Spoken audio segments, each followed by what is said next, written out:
Hello everyone दोस्तों, मैं अरुण शर्मा। आप देख रहे हैं द सोच। दोस्तों, वीडियो में बात करने वाले हैं जग जाहिर बाबा रामदेव के बारे में कि जो किसी परिचय का मोहताज नहीं है और वो आए दिन अपने किसी ना किसी सिस्टम के अकॉर्डिंग दवाइयों को लेके, औषधि को लेके चर्चाओं में रहते हैं। अब देखा जाए तो उन्होंने दोबारा से एक विवादित बयान दे दिया है। उन्होंने रूह अफ़ज़ा, जो इतना समय से लोग अपने घर में ठंडाई के रूप में लेते हैं, जिसको हिंदू मुस्लिम सभी जात के लोग ठंडाई के रूप में पीते हैं, पर रामदेव ने एक विवादित बयान दिया। उन्होंने कहा कि रूह अफ़ज़ा भी जिहाद का है। अब इतना बड़ा बयान देना, जिससे पूरे ब्रह्मांड में हल्ला मच गया है कि रामदेव ने ये बयान किस सूरत में जोड़ के दिया। दोस्तों, अगर आप चैनल में पहली बार हैं, जोड़ सकते हैं। सारी वीडियो को देखने के लिए बात करते हैं बाबा रामदेव के बारे में कि बाबा रामदेव ने वैसे तो विवादों से नाता जोड़ के रखा है।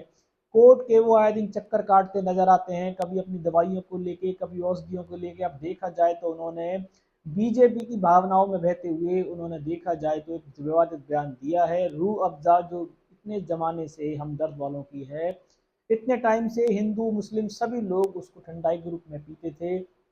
आज तक कभी किसी ने ये नहीं कहा कि पानी भी हिंदू का है कि मुसलमान का है। पर जिस तरीके से बाबा रामदेव ने विवादित टिप्पणी दी है कि उसको जिहाद से लगा दिया गया है, क्या ये किसी भी सूरत में स्वीकार्य है? इसके देखा जाए तो सभी दलों ने बाबा रामदेव से अपना पल्ला झाड़ा है। अब तक बीजेपी भी उनके फेवर में नहीं आई है। रूह अफ़ज़ा कंपनी ने भी बाबा पे सियासी पलटवार कर दिया। उन्होंने बाबा को एक तरीके से ढोंगी बाबा बताया है। जिस तरीके से इन्होंने एक तरीके से रूह अफ़ज़ा पे इतना विवादित टिप्पणी दी है, क्या बाबा को ऐसे विवादित टिप्पणी शोभनीय है?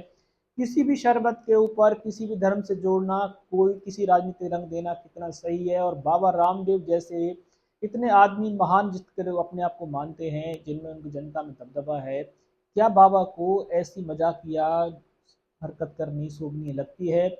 शरबत को किसी भी रूप रंग से, किसी भी मुसलमान या किसी भी हिंदू से, किसी ईसाई से जोड़ना कितना सही है? क्या बाबा ने जो बयान दिया है इसके चलते उनको माफ़ी मांगनी चाहिए?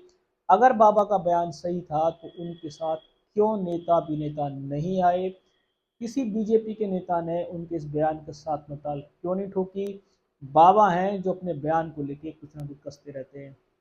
शरबत के ऊपर विवादित टिप्पणी देना, रूह अफ़ज़ा के ऊपर एक कार्रवाई करना, किस सूरत में सही ठहराया जा सकता है? बाबा रामदेव की ये सियासी बांट उनको ले डूबेंगे, क्योंकि वो अब किसी ना किसी के ऊपर कोई ना कोई तंज कसते रहते हैं। पहले भी उन्होंने ममता कुलकर्णी पे ढेरों सवाल दागे थे, जिसके चलते उनका पद भी छिन गया।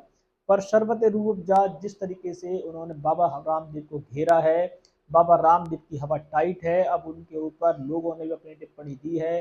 बाबा रामदेव को सियासी ट्रोल होना पड़ रहा है। उनको लोगों ने कहा है कि बाबा को ऐसी टिप्पणी से बचना चाहिए। उस शरबत को सभी परिवार बहुत तरीके से पीते आ रहे हैं और वो कोई जिहाद से जुड़ा नहीं है। पर बाबा रामदेव की अब देख तरीके से बोलती बंद हो चुकी है, और बाबा रामदेव को ऐसे सियासी बांड नहीं छोड़ने चाहिए जिससे किसी भी सूरत में उसका कोई लेना देना ना हो।